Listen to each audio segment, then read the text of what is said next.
Sa isang masikip na kwarto kung saan nag-uumpukan ang mga tao, magkakaibang storya at realidad ang matatanaw mo.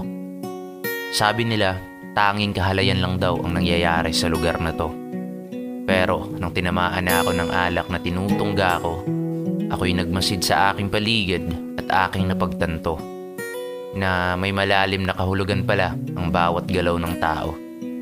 Merong dinadaan na lang sa sayaw ang di matigil na sakit. Sumusuka dahil hindi malunok ang katotohanang mapait. May mga tao rin na nagdiriwang kaya dinadaan sa musika at alak. Sadyang may individual na may pilit pinapalaklak kasi may masela na binabalak. Tsaka syempre, eto ako. Naging tambayan ang lugar na to dahil sa aking mga problema.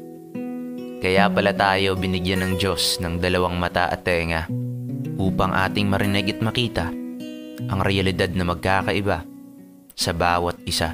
Narito ako sa isang lugar na di ko maintindihan.